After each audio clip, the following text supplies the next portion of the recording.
मेरा पहला सवाल और बहुत ही कॉमन सवाल डॉक्टर साहब आपसे, लोग कहते हैं इनफर्टिलिटी के लिए ज़्यादातर जिम्मेदार महिलाओं को माना जाता है। राइट।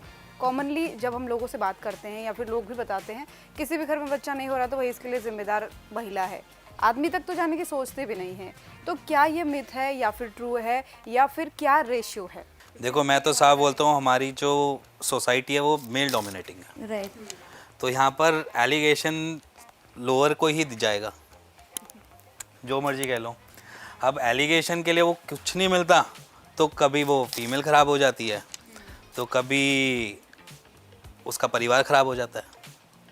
तो ये वाली चीज़ें जो हैं वो हमारे सामने भी आती हैं, जहाँ पर पेशेंट को तकरीबन 1 साल के बाद पता चलता है कि उसमें दिक्कत ही फीमेल में नहीं थी। Right. वो 1 साल तक टेस्ट ही करवाया जा रहा है फीमेल के, बार बार कोई बिना किसी डायरेक्शन के डॉक्टर ने कहा ये टेस्ट करवा लेगी, ये टेस्ट करवा लिया।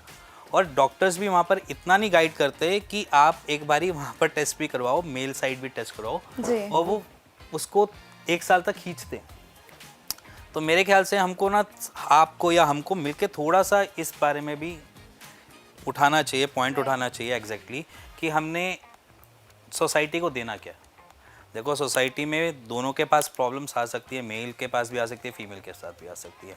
अब ये 50-50 की ही रेशो है कि अगर वो 50% मेल में प्रॉब्लम हो सकती है तो 50% फीमेल में भी हो सकती है।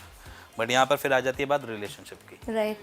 अगर मेरा रिलेशनशिप अच्छा है, मेरे पास मेरे आसपास का एनवायरनमेंट अच्छा है, तो मैं अच्छा गाइड कर पाऊँगा एज एन अपने स्पाउस को या एज ए वाइफ को। और अगर मेरे पास कुछ भी एनवायरनमेंट ऐसा नहीं है, मेरे ऊपर दबाव बहुत है, तो मैं हमेशा वहाँ पर दुत्कारता रहूँगा, तेरी वजह से या तेरी वजह से। राइट। तो बेसिकली हमें समझना चाहिए और हमें समझाना भी चाहिए कि जो चीज़ अभी तक चल रही है वो गलत चल रही है, उसको सॉर्टेड करें। राइट। तो यहाँ पर फीमेल की भी बराबर वितनी ही है और मेल की भी बराबर वितना ही है प्रॉब्लम, जिसे मैं बोलूँ कि वो कोई अलग नहीं है। कम से कम हमारे व्यूअर्स को तो ये समझ में आएगा, उनके संपर्क में जो 4 लोग आएंगे वो तो कम से कम बताएंगे कि भाई बराबर के भागीदार हो आप, हमेशा महिलाओं पे नहीं थोपना चाहिए। एग्जैक्टली। सर, अब टॉपिक पे आते हैं डायरेक्टली। मैं आपसे पूछना चाहूँगी, लो स्पर्म काउंट और इनफर्टिलिटी इन मेल का असली कारण क्या है? देखो, आज की डेट में नॉर्मल है, हमारे लाइफस्टाइल डिसऑर्डर बहुत है। मतलब अब बेसिकली वेरिकोसील जैसे पहले उठाया, वो एक रीज़न हो सकता है लो स्पर्म काउंट का। दूसरे रीज़न हो सकता है हमारी गट हेल्थ। देखो, हमारा गट जो है ना वो बहुत माशाल्लाह चीज़ है जी। अगर वो सही है ना तो सारी दुनिया आप जो मर्जी कर लो, कुछ नहीं बिगाड़ सकती आपका। बट एक नेटफ्लिक्स पे भी एक पूरी डॉक्यूमेंट्री है, उसमें भी ये मेंशन किया हुआ है कि आपके पास दूसरा दिमाग जो होता है वो पेट में ही होता है। जी। ठीक है, तो ये पेट का और दिमाग का सिग्नल ना बहुत कमाल की चीज़ है। अगर पेट सही है तो आपका दिमाग भी सही है, और आपका दिमाग सही है तो आपका शरीर भी सही है। अब बहुत सारे पेशेंट होते हैं कोलाइटिस के, IBS के पेशेंट होते हैं, वो ज़्यादा से ज़्यादा इरिटेबल होते हैं। उसके पीछे रीज़न तो कुछ नहीं है, उसके पीछे रीज़न सिर्फ एक ही है कि उनकी गट हेल्थ ख़राब है। जी। ठीक है, तो एक ये फैक्टर पड़ता है कि अगर गट हेल्थ मेरी ख़राब है, मैं बाहर का बहुत जंक खा रहा हूँ, मैं स्लीप पूरा ढंग से नहीं ले पा रहा हूँ, या मेरे पास बहुत सारी कॉम्प्लिकेशंस है, स्ट्रेस लेवल बहुत ज़्यादा बढ़ा हुआ है, तो ओलिगोस्पर्मिया नॉर्मल सी जायज़ सी बात है हो जाती है, जहाँ पर स्पर्म काउंट हमें लो देखने को मिल जाता है। जी। दूसरा, अब एज फैक्टर भी है। पहले क्या होता था कि 24-25 में मैरिज हो जाती थी, तो ऑन एन एवरेज हम उस टाइम तक नॉर्मल होते थे। अब 30-32 में होता है। अब स्टैंडर्ड देखा जाए तो 30-32 तक पहुँचते सेटल होते होते हम इतने ज़्यादा स्ट्रेस में चले जाते हैं, फिर उसके बाद फैमिली का प्रेशर भी नहीं झेल पाते। सही बात है। तो उसकी वजह से भी एक स्ट्रेस हमारी बॉडी में बनता है, फिर वही कॉर्टिसोल हार्मोन बनाएगा, फिर वही स्पर्म काउंट को लो करेगा। तो वो एज फैक्टर भी समझ लो, आपके पास आउटसाइड जो एनवायरनमेंट है उसकी वजह से भी समझ लो, तो बहुत सारे फैक्टर्स हो जाते हैं जिसकी वजह से हम देखते हैं कि स्पर्म काउंट लो मिलता है। तो इसके पीछे क्या स्पर्म काउंट कम होना, वेरिकोसिल भी एक कारण है? बिल्कुल रीज़न है। देखो, बेसिकली क्या होता है, वेरिकोसील में हमारे को ब्लड का फ्लो जो वो सही नहीं चल रहा।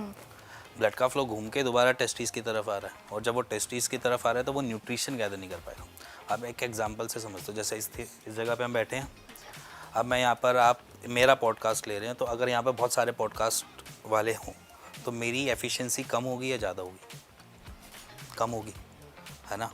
और अगर मैं इसी पॉडकास्ट में सिर्फ एक मैं बैठा हूँ और एक आप 3 बैठे हो, तो मे बी शायद मेरी एफिशिएंसी ज़्यादा होगी।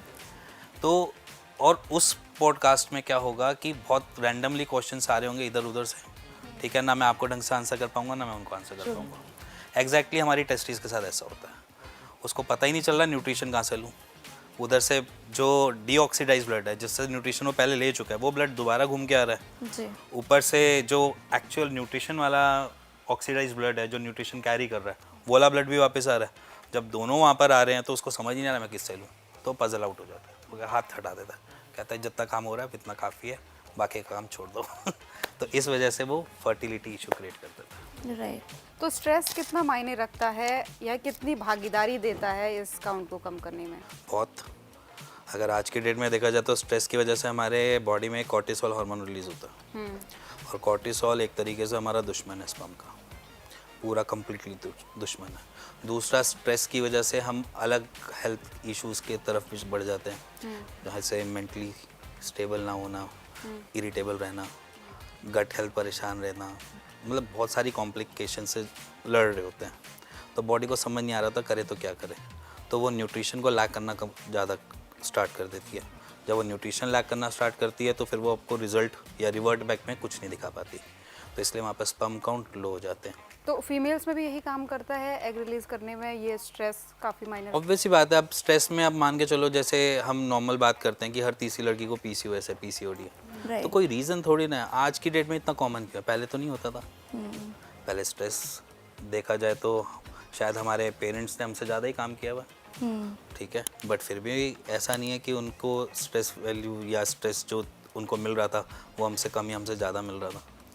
तो बेसिकली क्या है कि हमारा जो लाइफस्टाइल है ना, वो बहुत एक जगह पे सेंट्रिक हो चुका है।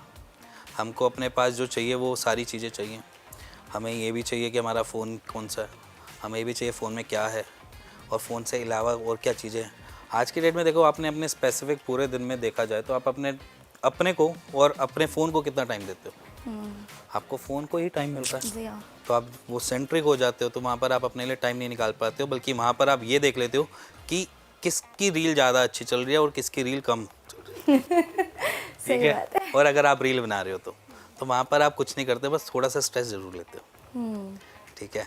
बाकी शाहरुख खान ने क्या किया, आमिर खान ने क्या किया, उनकी लाइफ से आपको थोड़ा सा आइडिया लगता है कि वो जो कर रहे हैं, यार इसकी लाइफ में ऐसा हो गया।